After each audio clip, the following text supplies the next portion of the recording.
नमस्कार, मैं डॉक्टर चंद्रप्रकाश घारू। आज हम डिस्कस करने जा रहे हैं BSc part second organic chemistry unit second alcohol, phenol and ether. इसका अगला पार्ट हम डिस्कस कर रहे थे अल्कोहल की विभेदन की विधियाँ। अल्कोहल को डिफरेंशिएट करने की विधियों के अंदर हमने ल्यूकास विधि पढ़ी थी। इसके बाद विक्टरमेयर विधि से प्राइमरी, सेकेंडरी, टर्शियरी अल्कोहल को किस तरह से विभेदित किया जा सकता है उसको हमने डिस्कस किया। आगे हम डिस्कस करने जा रहे हैं ऑक्सीकरण विधि। ऑक्सीकरण विधि में क्या किया जाता है? Strong oxidising agent potassium dichromate, अम्लीय पोटेशियम डाइक्रोमेट की उपस्थिति में अल्कोहल का ऑक्सीडेशन करवाया जाता है। अल्कोहल का ऑक्सीडेशन एल्डिहाइड में होता है। एल्डिहाइड फर्दर ऑक्सीडाइज होता है कार्बोक्सिलिक एसिड के अंदर। तो अल्कोहल का ऑक्सीकरण अम्लीय पोटेशियम डाइक्रोमेट अथवा अम्लीय पोटेशियम परमैंगनेट की उपस्थिति में करवाया जा सकता है। प्राथमिक अल्कोहल एल्डिहाइड में ऑक्सीकृत होता है, जो कि आगे समान कार्बन संख्या वाले अम्ल में ऑक्सीकृत हो जाता है। द्वितीयक अल्कोहल कीटोन में ऑक्सीकृत होता है, जो आगे आसानी से ऑक्सीकृत नहीं हो पाता, परंतु उग्र परिस्थितियों में या कम कार्बन संख्या युक्त अम्ल में ऑक्सीकृत होता है। जैसे प्राथमिक अल्कोहल की यदि हम बात करें तो वो एथेनॉल की बात करें। एथेनॉल का पोटेशियम डाइक्रोमेट की उपस्थिति में, अम्लीय पोटेशियम डाइक्रोमेट की उपस्थिति में ऑक्सीकरण करने पर एसिटाल्डिहाइड के अंदर ये ऑक्सीकृत होता है, जो फर्दर इन्हीं परिस्थिति रिएक्शन कंडीशंस के अंदर, इन्हीं परिस्थितियों में यह एसिटिक एसिड के अंदर ऑक्सीकृत हो जाता है। एथेनॉल में भी 2 कार्बन है, एसिटाल्डिहाइड में भी 2 कार्बन है और एसिटिक एसिड के अंदर भी 2 कार्बन है।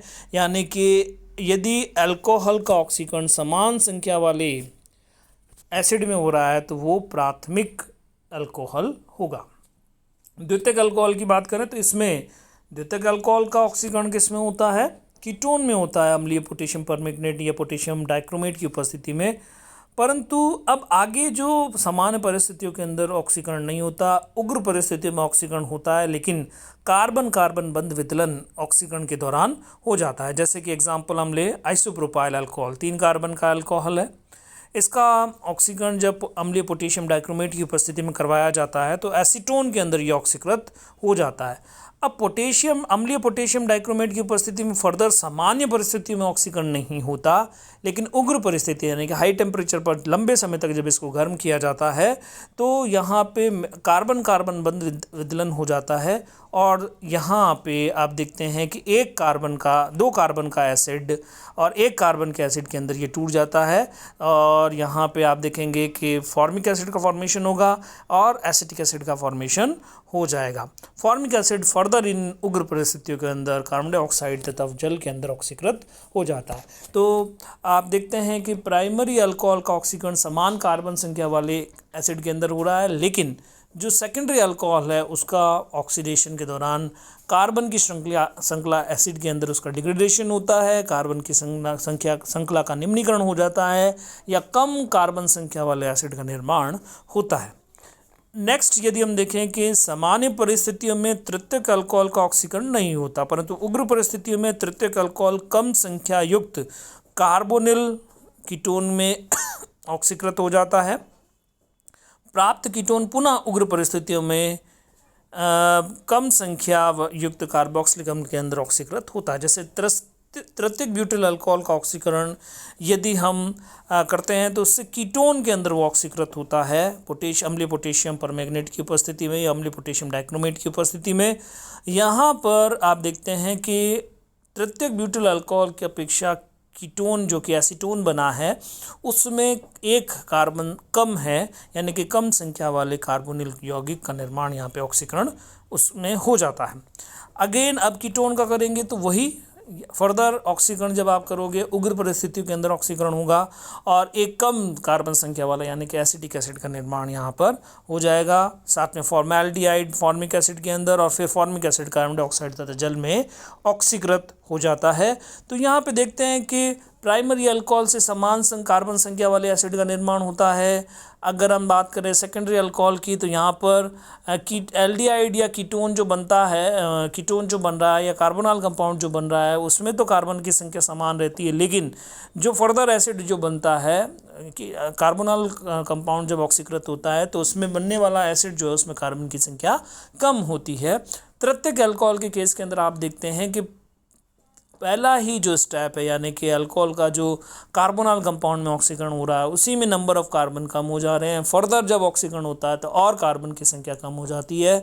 तो प्राथमिक द्वितीयक तृतीयक अल्कोहल जो है उनमें प्राप्त उत्पाद की सहायता से आप देख सकते हैं whether it is primary, secondary और टर्शरी अल्कोहल। नेक्स्ट अपन देखते हैं उत्प्रेरकीय विहाइड्रोजनीकरण द्वारा भी आप प्राथमिक द्वितीयक तृतीयक अल्कोहल को आप विभेदन कर सकते हो। कैटालाइटिक डिहाइड्रोजनेशन रिएक्शन है जिसकी सहायता से आप प्राइमरी, सेकेंडरी, टर्शरी अल्कोहल को विभेदित कर सकते हो। तो इसमें क्या किया जाता है, अल्कोहल की वाष्प को रक्त तप्त कॉपर में प्रवाहित करने पर प्राथमिक अल्कोहल से एल्डिहाइड, द्वितीयक अल्कोहल से कीटोन तथा तृतीयक अल्कोहल से एल्कीन प्राप्त होती है। तो ये भी एक विधि है। यदि एल्डिहाइड प्राप्त हो रहा है तो प्राथमिक अल्कोहल होगा, कीटोन प्राप्त हो रहा है तो द्वितीयक अल्कोहल होगा। यदि एल्कीन प्राप्त हो रही है इन परिस्थितियों में तो उस कंडीशन के अंदर दिया गया अल्कोहल जो है वो टर्शरी अल्कोहल होगा। तो तीनों ही रिएक्शन यहाँ पे दे रखी है। जैसे कि आप देख सकते हैं कि यदि एथेनॉल की वाष्प को रक्त तप्त कॉपर नलिका से जब प्रवाहित किया जाता है डिहाइड्रोजनेशन होता है और डिहाइड्रोजनेशन के थ्रू यहाँ पर एसिटाल्डिहाइड का निर्माण हो जाता है। समान परिस्थितियों में जब आइसोप्रोपाइल अल्कोहल को कॉपर नलिका से प्रवाहित किया जाता है तो उस कंडीशन में अगेन डिहाइड्रेशन होता है और डिहाइड्रोजनेशन होता है और डिहाइड्रोजनीकरण के द्वारा यहाँ पे कीटोन आपको प्राप्त हो जाता है। लेकिन तृतीयक ब्यूटिल अल्कोहल यदि आप लेते हो तो उसके अंदर डिहाइड्रेशन होगा यानी कि वाटर का मॉलिक्यूल एलिमिनेट होगा और कॉपर नलिका में जब इसको प्रोवाइड किया जाता है तो वाटर के एक मॉलिक्यूल के एलिमिनेशन के थ्रू एल्कीन प्राप्त हो जाती है। तो इस तरह से आप देखते हैं कि प्राथमिक द्वितीयक तृतीयक अल्कोहल को आप जो है उत्प्रेरकीय विहाइड्रोजनीकरण के द्वारा भी एक दूसरे से विभेदित कर सकते हैं।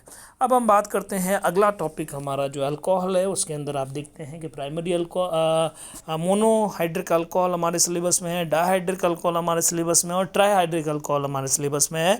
तो मोनोहाइड्रिक अल्कोहल यहाँ पे कंप्लीट हो जाता है और हम डिस्कस कर रहे हैं डाइहाइड्रिक अल्कोहल। डाइहाइड्रिक अल्कोहल जिसमें दो हाइड्रोक्सिल समूह उपस्थित होते हैं उसे हम डाइहाइड्रिक अल्कोहल कहते हैं। एक ही कार्बन पर दो हाइड्रोक्सी समूह स्थायी नहीं हो सकते। जैसे डाइहाइड्रिक अल्कोहल है और एक ही कार्बन पे दो हाइड्रोक्सिल ग्रुप प्रेजेंट है, इट इज़ नॉट स्टेबल। ये तुरंत ही डिहाइड्रेशन के थ्रू कार्बोनाइल कंपाउंड के अंदर कन्वर्ट हो जाता है। कमरे के ताप पर जल के विलोपन द्वारा कार्बोनाइल कंपाउंड बन जाता है। लेकिन अगर दो अलग अलग कार्बन के ऊपर दो हाइड्रोक्सिल ग्रुप प्रेजेंट है तो अल्कोहल स्टेबल होगा, इसे ग्लाइकॉल कहा जाता है। और हाइड्रोक्सिल ग्रुप की रिलेटिव पोजीशन के आधार पर इसे अल्फ़ा, बीटा अथवा गामा ग्लाइकॉल में वर्गीकृत किया जा सकता है। जैसे एथिलीन ग्लाइकॉल जो है उसे अल्फ़ा ग्लाइकॉल कहा जाएगा। इसी तरह बीटा ग्लाइकॉल यदि दो bond apart hydroxyl group present है, यदि 3 bond apart hydroxyl group present है तो उस कंडीशन में उसे गामा ग्लाइकॉल के नाम से जाना जाता है। तो इस तरह से हम ग्लाइकॉल का वर्गीकरण जो है अल्फ़ा ग्लाइकॉल, बीटा ग्लाइकॉल या गामा ग्लाइकॉल के अंदर कर सकते हैं। इनका नामकरण जो है वो आसानी से, जैसे कि इनका नाम एथिलीन ग्लाइकॉल, सबसे पहला एग्जाम्पल जो है इसमें एथीन 1,2 डायोल के नाम से भी इसका IUPAC नामकरण किया जाता है। यदि हम बात करें प्रोपाइनिल ग्लाइकॉल जहाँ पे 3 कार्बन और 2 हाइड्रोक्सिल ग्रुप एडजेसेंट प्रेजेंट है, नाम propane 1,2 diol, butynyl glycol, butane 1,2 diol या ट्राईमैथिलीन ग्लाइकॉल। 3 मैथिलीन ग्रुप है और उसके टर्मिनल कार्बन जो है उसके ऊपर हाइड्रोक्सिल ग्रुप प्रेजेंट है तो ट्राईमैथिलीन ग्लाइकॉल, इसका नाम प्रोपेन 1,3 डायोल, इसका नाम जो है IUPAC नामकरण इसका होगा। तो इस तरह से नामकरण जो है हम डाइहाइड्रिक अल्कोहल का आसानी से यहाँ पे कर सकते हैं। नेक्स्ट हम डिस्कस करते हैं ट्राईमैथिलीन ग्लाइकॉल। ट्राईमैथिलीन कार्बन यानी कि 4 मिथाइलिन ग्रुप है, ब्यूटाइल की चेन है और उसके टर्मिनल कार्बन के ऊपर 2 हाइड्रोक्सिल ग्रुप प्रेजेंट है और ब्यूटेन 1,4 डायोल इसका IUPAC नाम होगा। एक इंटरेस्टिंग एग्जांपल जो कि मोस्ट इंपॉर्टेंट एग्जांपल के रूप में भी है हमारे, एक इंपॉर्टेंट रिएक्शन पिनेकॉल पिनेकोलॉन रिडक्शन हमारे सिलेबस के अंदर है, तो रीअरेंजमेंट रिएक्शन दैट इज़, तो वो जो है वो यहाँ पे पिनेकॉल का एग्जांपल यहाँ पे दे रखा है। पिनेकॉल इसका कॉमन नेम है। IUPAC नेम यदि अपन देखें तो di methyl butane 2,3 diol, dimethyl यानी कि 1 2 3 4 4 कार्बन की श्रृंखला है। इसमें 2,3 dimethyl, 2,3 dimethyl, then 2,3 butane, 2,3 dimethyl butane, 2,3 diol इसका नाम होगा IUPAC नेम, और ये पिनेकॉल के नाम से जाना जाता है। तो एक इम्पोर्टेंट रिएक्शन कैटेगरी का कंपाउंड है जो कि हमारे इसमें एक पिनेकॉल पिनेकोलॉन रीअरेंजमेंट जो रिएक्शन है वो एक इम्पोर्टेंट रिएक्शन है जो कि हम डिस्कस भी करेंगे, यहाँ पर भी डिस्कस करेंगे और कार्बोनाइल कंपाउंड्स में भी इसको हम डिस्कस करेंगे।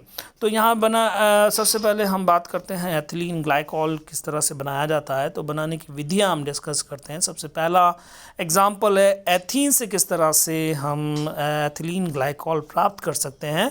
तो इसका एग्जाम्पल हमने सबसे पहले जब हमने 11th क्लास से इस रिएक्शन को हमने पढ़ा है, और बहुत इजी सिंपल सी रिएक्शन है। यहाँ पर एथीन का ऑक्सीडेशन करवाना है किसके प्रेजेंस के अंदर, क्षारीय KMnO4 पोटेशियम परमैंगनेट की उपस्थिति में, या ऑस्मियम टेट्राऑक्साइड से की उपस्थिति में जब आप इसका अभिक्रिया करवाते हो तो उस कंडीशन के अंदर देखते हैं कि जब KMnO4 के साथ रिएक्शन करवा रहे हो तो उस कंडीशन के अंदर एक साइक्लिक एस्टर मैग्नीज एस्टर का निर्माण होता है, जिसका फिर आप क्षारीय माध्यम में जब आप इसका जलपटन करवाते हो तो उस कंडीशन में ग्लाइकॉल या एथिलीन ग्लाइकॉल प्राप्त हो जाता है। इसी प्रकार ऑस्मियम टेट्राऑक्साइड के साथ भी रिएक्शन बता रखी है, ऑस्मियम एस्टर का निर्माण होता है और फिर इसका हाइड्रोलिसिस जब आप क्षारीय माध्यम में करवाते हो तो एथिलीन ग्लाइकॉल उत्पाद के रूप में प्राप्त हो जाता है। नेक्स्ट रिएक्शन है इपॉक्साइड से। इपॉक्साइड का भी ऑक्सीडेशन जब सिल्वर, एथीन का सिल्वर की उपस्थिति में ऑक्सीकरण करने पर, इपॉक्साइड का अम्लीय माध्यम में जलपटन करने पर इथाइलिन ग्लाइकॉल प्राप्त होता है। तो यहाँ पे सबसे पहले क्या होगा, जब एथीन की अभिक्रिया सिल्वर के साथ में ऑक्सीडेशन ऑक्सीजन से करवाई जाती है तो उसका जो है इपॉक्साइड फ्राम का निर्माण होता है। अम्लीय माध्यम में इपॉक्साइड का जब जलपटन किया जाता है तो यहाँ पे सबसे पहले प्रोटोनेशन रिएक्शन होगी, और प्रोटोनीकृत जो इपॉक्साइड ऑक्सीजन के ऊपर पॉजिटिव चार्ज यहाँ पे आएगा, क्योंकि यहाँ पे प्रोटोन ने ऑक्सीजन के ऊपर अटैक किया है तो ऑक्सीजन के ऊपर पॉजिटिव चार्ज होगा। अब इसके ऊपर जल एज ए न्यूक्लियोफाइल अटैक करता है, नाभिक स्नेही की भांति CH2 के ऊपर अटैक कर रहा है, जिससे जो बॉन्ड है that is shifted toward positively charge oxygen. और यहाँ पे आप देखते हैं कि फाइनल स्टेप के अंदर डीप्रोटोनेशन होता है, और विप्रोटोनीकरण या डीप्रोटोनेशन रिएक्शन के थ्रू हमें एथिलीन ग्लाइकॉल उत्पाद के रूप में प्राप्त हो रहा है। नेक्स्ट रिएक्शन हम देखते हैं एथिलीन क्लोरोहाइड्रीन से। एथिलीन क्लोरोहाइड्रीन को एथीन तथा हाइपोक्लोरस अम्ल की अभिक्रिया द्वारा प्राप्त किया जाता है। इसका सोडियम बाइकार्बोनेट की उपस्थिति में जलपटन करने पर एथिलीन ग्लाइकॉल प्राप्त होता है। तो यहाँ पे सबसे पहले एथिलीन क्लोरोहाइड्रीन प्राप्त करना है। इसको प्राप्त करने के लिए एथिलीन की अभिक्रिया जो है हाइपोक्लोरस एसिड से करवाई जाती है और एथिलीन क्लोरोहाइड्रीन प्राप्त होता है। इस एथिलीन क्लोरोहाइड्रीन की अभिक्रिया सोडियम बाइकार्बोनेट से जब करवाई जाती है तो उस कंडीशन के अंदर आपको एथिलीन ग्लाइकॉल उत्पाद के रूप में प्राप्त हो जाता है। तो इस अभिक्रिया के द्वारा भी एथिलीन ग्लाइकॉल प्राप्त किया जा सकता है। नेक्स्ट रिएक्शन है एथिलीन डाइब्रोमाइड से। एथिलीन डाइब्रोमाइड की reaction, ethylene dibromide sodium carbonate की उपस्थिति में जलपटन करने पर एथिलीन ग्लाइकॉल प्राप्त होता है। तो रिएक्शन यहाँ पे शो कर रखी है। एथिलीन डाइब्रोमाइड है, उसकी रिएक्शन सोडियम कार्बोनेट के साथ में करवा रहे हो, एक्चुअली हाइड्रोलिसिस हो रहा है, सोडियम ब्रोमाइड एलिमिनेट हो रहा है, कार्बन डाइऑक्साइड का एलिमिनेशन हो रहा है और एथिलीन ग्लाइकॉल उत्पाद के रूप में प्राप्त हो रहा है। भौतिक गुणधर्म की यदि हम बात करें तो एथिलीन ग्लाइकॉल एक रंगहीन गाढ़ा द्रव है। एथिलीन ग्लाइकॉल एक रंगीन गाढ़ा द्रव है जिसका क्वथनांक 197 डिग्री सेंटीग्रेड होता है। तो इस तरह से हम देखते हैं कि इसके बनाने की विधियाँ और भौतिक गुणधर्म जो है वो यहाँ उन्होंने डिस्कस किए। रासायनिक अभिक्रियाओं की यदि बात करें तो अभिक्रियाएं मोर और लेस वही है जो कि अल्कोहल के अंदर हमने देखी थी। सिर्फ रिएजेंट के साथ में रिएक्शन जो है सिमिलर कंडीशन के अंदर होगी, जहाँ पर डिफरेंस आएगा वहाँ पे हम उसको डिस्कस करेंगे।